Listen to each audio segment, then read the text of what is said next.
Hello friends, मेरे स्पामिस्ट्री and astrology video channel पर आपका स्वागत है। आज हम इस हथेली का एनालिसिस करेंगे और देखेंगे इसमें क्या क्या नई चीज़ें आपको सीखने के लिए मिलती हैं। तो सबसे पहले इस हथेली को मैंने अच्छी तरह से देखा और इसमें मुझे कुछ तिल नज़र आए जिनकी वजह से व्यक्ति को काफ़ी परेशानी होती है। तो उन्हीं तिलों को डिस्कस करना चाहूँगा, फिर उसके बाद आगे बढ़ेंगे, लाइंस को चेक करेंगे, माउंट्स को और फिंगर्स को चेक करेंगे। सबसे पहले आपको दिखाना चाहूँगा यहाँ पर तिल मुझे किस किस एरिया पे नज़र आए। तो साथ साथ मैं सर्कल करता जाऊँगा, ड्रॉ करूँगा आपके लिए, ताकि आपको क्लियरली यह चीज़ समझ लग सके। तो जो तिल हैं इनका नेगेटिव प्रभाव है व्यक्ति की लाइफ पे। तो यहाँ पर जो तिल दिखाई दे रहे हैं, सबसे पहले बृहस्पति की फिंगर यानी कि जुपिटर फिंगर के सेकंड फैलेंज के ऊपर तिल दिखाई दे रहा है। यहाँ पर आपको मैं एक सर्कल करके दिखा रहा हूँ, ब्लैक कलर का एक तिल दिखाई दे रहा है। यह तिल तब डेवलप होता है जब किसी व्यक्ति का मून और वीनस यानी कि चंद्रमा और शुक्र माउंट वीक हो। तो ऐसी स्थिति में यहाँ पर तिल डेवलप होता है और ऐसा तिल डेवलप होने के बाद व्यक्ति अपने आप को लोनली महसूस करने लगता है और कुछ इस तरह के ख्यालात आने लगते हैं कि हम गुड फॉर नथिंग, कुछ ऐसे ख्याल व्यक्ति के मन में आने शुरू हो जाते हैं और इस तिल की वजह से काफ़ी नेगेटिव प्रभाव व्यक्ति पर पड़ते हैं। सबसे पहला और बुरा जो उसका असर होता है वह है कि व्यक्ति अकेला रहना पसंद करने लगता है, यानी कि वैराग्य की भावना उत्पन्न होनी शुरू हो जाती है। और उसके बाद जो ऐसे लोगों के मित्र भी ज़्यादा नहीं बन पाते, किसी न किसी वजह से अगर कोई मित्र बनता है, फ्रेंड बनता है, तो उनसे मनमुटाव हो जाता है और अपने स्पाउस या पार्टनर के साथ भी मनमुटाव होता है। और यहाँ पर इनके केस में यही मुझे दिखाई दिया कि इनके यहाँ पर तिल होने के साथ साथ चंद्रमा और वीनस के ऊपर भी तिल दिखाई दे रहा है। आपको दिखाना चाहूँगा, एक बार स्क्रॉल अप कर कर। तो उसके बाद अगर आप यहाँ पर देखें तो मून एरिया के ऊपर भी वैसा ही कुछ ब्लैक तिल दिखाई दे रहा है। यहाँ पर आपको मैं सर्कल करके दिखा रहा हूँ। यहाँ पर इस एरिया की बात मैं कर रहा हूँ, यह चंद्रमा का एरिया है और यह वीनस का एरिया है।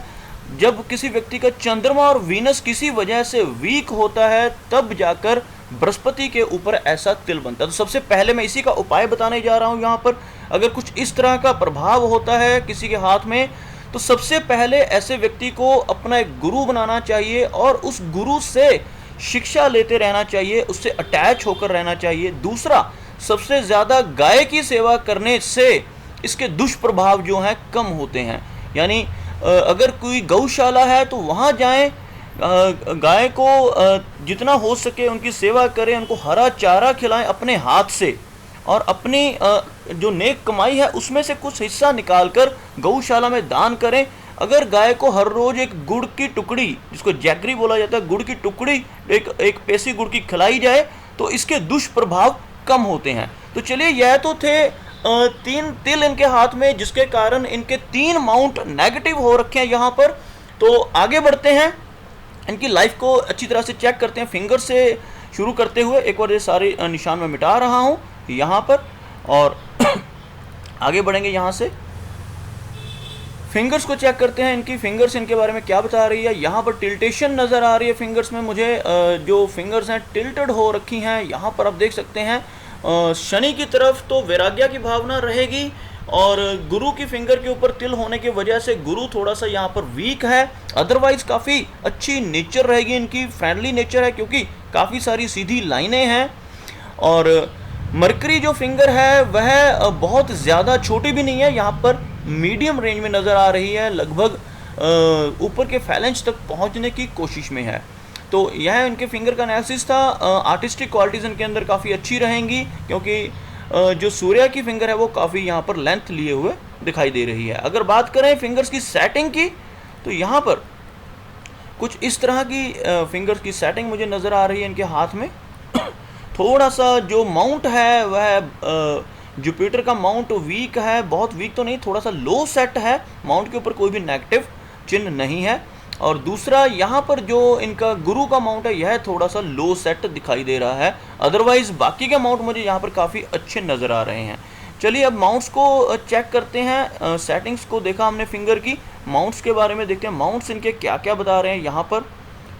तो यहाँ पर क्लियरली आप देख सकते हैं मरकरी माउंट में मुझे कोई खराबी नज़र नहीं आ रही। शादी की जो लाइन है यह काफ़ी अच्छी दिखाई दे रही है। डिवोर्स के चांसेस यहाँ पर मुझे नहीं नज़र आ रहे, क्योंकि लाइन में कुछ फॉल्ट नहीं है। जो भी अगर इनका कभी मनमुटाव होता भी है अपने स्पाउस के साथ, तो उसको ये सॉर्ट आउट कर सकते हैं और आगे बढ़ सकते हैं। और उसके बाद अगर सूर्य की बात की जाए तो सूर्य का माउंट मुझे काफ़ी एवरेज टाइप दिखाई दे रहा है। यहाँ पर एक हल्की लाइन है सूर्य की जो इनको लेटर एज में फल दे सकती है। तो यहाँ पर डार्क जो लाइन है वो काफ़ी यहाँ पर है और हल्का सा यहाँ पर बन रही है। अगर यह लाइन कंप्लीट हो जाती है तो इसका प्रभाव इनको पहले भी मिल सकता है। अगर सैटर्न की बात करें तो सैटर्न पर कुछ वेवी लाइंस जा रही हैं जो स्ट्रगल शो करती हैं। यहाँ पर आप देख सकते हैं कुछ इस तरह की चलने वाली लाइंस हैं। एक सीधी लाइन का सैटर्न पर होना बहुत अच्छा माना जाता है, लेकिन यहाँ पर कुछ वेवी लाइंस हैं तो व्यक्ति की लाइफ में स्ट्रगल आ जाती है इसकी वजह से। और अगर बात करें बृहस्पति की, तो बृहस्पति की तरफ बढ़ रहे हैं। यहाँ से थोड़ा सा स्क्रॉल करूँगा इस तरफ को, तो बृहस्पति काफ़ी थोड़ा सा लो सेट दिखाई दे रहा है, लेकिन बृहस्पति वैसे यहाँ पर पॉजिटिव है। सिर्फ एक मोल होने की वजह से इनको कुछ नेगेटिव प्रभाव मिल रहे हैं। अगर यह मेरे बताए हुए जो मैंने अभी ऊपर उपाय बताए थे पहले, उनको करना शुरू करेंगे तो यह माउंट इनको अच्छे फल देने लगेगा। तो यहाँ पर आप देख सकते हैं विष्णु सिंबल से स्टार्ट हो रही है इनकी हार्ट की लाइन और प्रॉपरली बृहस्पति तक पहुँच रही है। तो काफ़ी प्रैक्टिकल पर्सनैलिटी, काफ़ी ऑनेस्ट और काफ़ी लॉयल जिसको हम कह सकते हैं, इस तरह की पर्सनैलिटी इनकी रहेगी। हल्का सा गुस्से जैसा, अग्रेशन जैसा प्रभाव भी रह सकता है, क्योंकि बहुत ही लाइट से एक लाइन मुझे यहाँ नीचे की तरफ जाती हुई दिखाई दे रही है। लेकिन डार्क वाली जो लाइंस हैं वह सीधी चल रही है, विष्णु सिंबल बन रहा है, स्ट्रगल रहेगी शुरू में।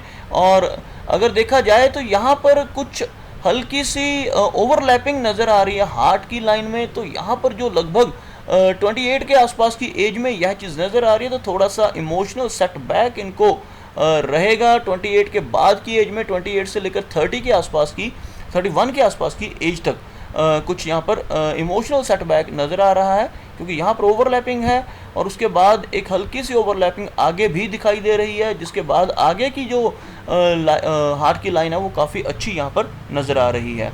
तो चलिए आगे बढ़ते हैं। यहाँ से देखेंगे माइंड की लाइन को। एक बार सारी लाइंस को मैं क्लियर कर रहा हूँ। माइंड की लाइन को चेक करते हैं यहाँ पर। तो एक बार देखते हैं माइंड की लाइन इनके बारे में क्या बता रही है। तो माइंड की लाइन काफ़ी बिगनिंग में काफ़ी अच्छी दिखाई दे रही है। वही कुछ टीन एज में आकर, टीन एज के सॉरी 20s के में आकर थोड़ा सा यहाँ पर 20s की एज में थोड़ा सा मुझे वीकनेस नज़र आ रही है लाइन में। अदरवाइज आगे की लाइन मुझे काफ़ी अच्छी यहाँ से चलती हुई नज़र आ रही है। बाय फोर्क हो रही है, राइटर्स फोर्क निकल रहा है मून की तरफ चलने वाला। तो इमेजिनेशन इनके अंदर काफ़ी अच्छी रहेगी, उस इमेजिनेशन का ये बेटर यूज़ कर सकते हैं। अगर राइटिंग वगैरह करना शुरू करें तो उससे इनको काफ़ी अच्छा बेनिफिट मिल सकता है। और अगर साथ ही साथ यह अपनी कल्पनाओं को, अगर यह वैसे कुछ नहीं राइटिंग कर सकते तो कुछ ना कुछ इनको लिखते रहना चाहिए। बेशक एक डायरी ही लिखना शुरू करें, उससे भी इनको इनकी जो थिंकिंग है, जो थॉट प्रोसेस है, उसको बेनिफिट मिलेगा। एवरेज साइज़ की लाइन है, बहुत ज़्यादा लंबी नहीं है। तो यह कह सकता हूँ कि स्टडीज़ बेशक इन्होंने बहुत ज़्यादा ना की हो, लेकिन माइंड इनका काफ़ी शार्प रहेगा, क्योंकि फोर्क बन रहा है और काफ़ी इमेजिनेटिव भी ये रहेंगे। आगे बात करते हैं इनकी लाइफ लाइन की। तो यहाँ पर लाइफ लाइन के बारे में बताने जा रहा हूँ मैं। थोड़ा स्क्रॉल करेंगे उसके लिए। तो यहाँ पर जो इनकी लाइफ लाइन है, थोड़ा सा साइज़ को डिक्रीज़ करना चाहूँगा। लाइफ लाइन लगभग काफ़ी जुड़कर चल रही है यहाँ पर जो इनकी लाइन ऑफ माइंड है उसके साथ, और 18 के आसपास दोनों ही लाइंस आपस में अलग अलग हो रही हैं। तो उस पहले थोड़ी सी वीकनेस नज़र आ रही है, उसके बाद इंडिपेंडेंट जब से ये हुए हैं काफ़ी अच्छी और क्लियर लाइन है। और मुझे यहाँ पर बहुत ज़्यादा स्ट्रेस दिखाई नहीं दे रहा। जो स्ट्रेस है वह हार्ट की लाइन पे मुझे ज़्यादा दिखाई दे रहा था। लाइफ क्योंकि प्रैक्टिकल पर्सनैलिटी है तो बहुत ज़्यादा दिल पर लेने वाली ये बात नहीं करते होंगे, क्योंकि यहाँ जो लाइफ लाइन है वो काफ़ी स्मूथ दिखाई दे रही है। और कुछ ऑफशूट्स, जिसको हम तरक्की के ऑफशूट्स कहते हैं, वह भी यहाँ पर बनते हुए नज़र आ रहे हैं। तो आपको दिखाना चाहूँगा किस किस एजेस में यहाँ पर एक बहुत ही अच्छा ऑफशूट बन रहा है जो सैटर्न तक पहुँच रहा है। इसको भी हम इक्वल टू जॉब लाइन या इक्वल टू फेट लाइन मानकर चलते हैं, क्योंकि यह भी शनि तक पहुंच रहा है और काफ़ी स्ट्रेट है। तो लगभग यह 35 के आसपास की एज में मुझे यहाँ पर नज़र आ रहा है, 34 से 35 की एज में। तो इनको काफ़ी अच्छी प्रोग्रेस मिलने वाली है और जिसकी वजह से ये काफ़ी उन्नति करेंगे, अपनी कोई ड्रीम को पूरा कर सकते हैं। जैसे अगर इनका कोई ड्रीम घर खरीदना है या गाड़ी खरीदना है या कोई भी बड़ा ड्रीम जिसको हम कह सकते हैं, इस एज में जाकर पूरा होगा और प्रोग्रेस के चांसेस भी यहाँ पर काफ़ी ज़्यादा इनको मिलेंगे। उसके अलावा भी मुझे ऑफशूट्स नज़र आ रहे हैं, यहाँ पर 3 से 4 ऑफशूट्स हैं और काफ़ी अच्छे ऑफशूट्स हैं। तो यह ऑफशूट्स इनको आगे चलकर काफ़ी तरक्की दिलवाएंगे। बेशक इनकी पास्ट में कुछ दिक्कतें रही हों पैसे से रिलेटेड या किसी भी तरह की, लेकिन वो आगे चलकर यहाँ पर मुझे ठीक होती हुई नज़र आ रही हैं। तो अगर लाइफ की बात करें तो लाइफ इनकी लगभग यहाँ पर मुझे 70 प्लस के आसपास की लाइफ नज़र आ रही है और जो 55 के बाद थोड़ी सी वीकनेस नज़र आ रही है लाइन में, क्योंकि लाइन थोड़ी सी वीक हो रही है 55 के आसपास की एज से, और 70 प्लस की इनकी एज, 70 से 75 तक की इनकी टोटल एज यहाँ पर मैं प्रेडिक्ट कर सकता हूँ। तो चलिए आगे बढ़ते हैं, फेट लाइन को चेक करते हैं। मून और वीनस को पहले ही मैं बता चुका हूँ कि थोड़े से वीक हैं, अदरवाइज माउंट वीक नहीं है, लेकिन यहाँ पर ब्लैक कलर के तिल होने की वजह से इनको कुछ नेगेटिव प्रभाव इनके मिल रहे हैं। तो मून के लिए इनको मैं रेकमेंड करूँगा कि मून स्टोन को पहने अपनी अनामिका उंगली में राइट हैंड की। उसके लिए इनको लिंक भी मैं सेंड कर दूंगा इस पे ईमेल पे, तो इनको काफ़ी उसका बेनिफिट मिलेगा। और गुरु के लिए जो मैंने बताया है वह अगर उपाय गाय की सेवा अगर ये करना शुरू कर दें तो इनको बहुत जल्दी इस चीज़ से लाभ मिलना शुरू हो जाएगा। तो चलिए फेट लाइन को देखते हैं। यहाँ पर फेट लाइन इनके बारे में क्या बता रही है। फेट लाइन यहाँ पर काफ़ी अच्छे चलते हुए 36 की एज में जाकर एक चेंज शो कर रही है, जिसको एक कुछ देर के लिए ये कह सकते हैं कि थोड़ा सा हॉल्ट हो सकता है, क्योंकि ओवरलैपिंग हो रही है यहाँ पर और यहाँ पर आगे चलकर दोबारा से लाइन चल रही है। तो 36 में तो प्रॉपर चेंज हो जाएगा, लेकिन 33 के आसपास यहाँ पर जो मैंने अभी एरो बनाया है, यहाँ पर ये ओवरलैपिंग 33 के आसपास में मुझे नज़र आ रहा है। तो 33 में ये कोई मेजर चेंज करेंगे और कुछ आगे बढ़ते हुए 40 के आसपास तक सेकंड एक टाइम पर ये दो बिजनेस, एक जॉब और एक बिजनेस इकट्ठा कर सकते हैं, और 40 के आसपास की एज में यह जाकर बिल्कुल पूरी तरह से दूसरे बिजनेस में शिफ्ट हो जाएंगे, या जॉब या बिजनेस जो भी ये नया शुरू करेंगे उसमें शिफ्ट हो जाएंगे। उसके बाद की लाइफ यहाँ पर काफ़ी स्मूथ नज़र आ रही है। तो यह सारे एनालिसिस थे इनके हैंड के, और मैंने कोशिश की कि मैं सारे के सारे चिन्ह जो इनके हाथ में मुझे दिखाई दे रहे थे उनको इस वीडियो में डिस्कस करूं, और मैंने अपनी तरफ से वो डिस्कस किए भी। तो लेकिन फिर भी अगर कोई चिन्ह रह जाता है जिसके बारे में डिस्कशन ना हो पाई हो, तो आप सबसे रिक्वेस्ट है कि आप कमेंट सेक्शन में उसके बारे में बताएं। कुछ लाइंस जिनके बारे में मैंने नहीं बताया, यह शायद इनके मून एरिया पे ऊपर की तरफ चलने वाली लाइंस जो हैं, यह इनको ट्रैवलिंग के काफ़ी मौके देंगी। और अगर इसके अलावा आपको कोई और ऐसा साइन नज़र आता है जिसके बारे में मैंने नहीं डिस्कस किया, तो आप मुझे कमेंट सेक्शन में उसके बारे में बता सकते हैं, और ताकि इनकी और हेल्प हो सके। और इनसे भी रिक्वेस्ट है कि अगर इनके कुछ क्वेश्चंस रह गए हैं जिनके रिप्लाई मैं यहाँ पर नहीं दे पाया हूँ, तो यह मुझे इसी ईमेल पर जहाँ पर मैंने इनको ये लिंक सेंड किया है रिवर्ट बैक करें क्वेश्चंस नंबर वाइज लिखकर, ताकि इनके हाथ को मैं दोबारा से चेक करके इनके उन क्वेश्चंस के रिप्लाई कर सकूँ। तो उम्मीद करता हूं कि आपको मेरा ये वीडियो अच्छा लगा होगा। अगर वीडियो अच्छा लगा तो इसे लाइक करें, शेयर करें, और साथ ही साथ मेरा ये चैनल भी सब्सक्राइब करें। मेरा वीडियो वॉच करने के लिए आपका बहुत बहुत धन्यवाद।